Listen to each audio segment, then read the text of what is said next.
Hello everyone and welcome to another RC Electronics repair. Now today we have a HP laptop in for a keyboard replacement. Now this kind of keyboard is a tricky replacement because keyboards for these type of laptops are normally embedded into the upper case and is pretty tricky to remove.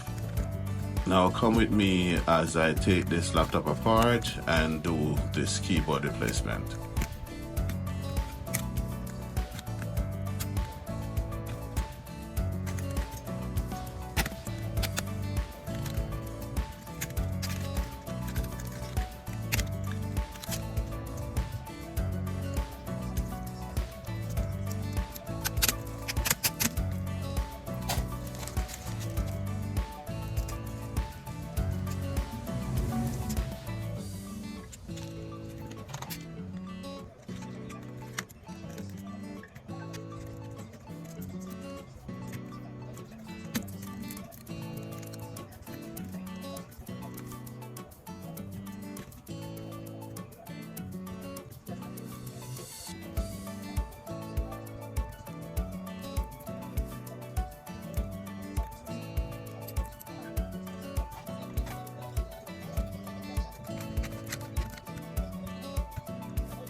Now this has been an RC Electronics repair.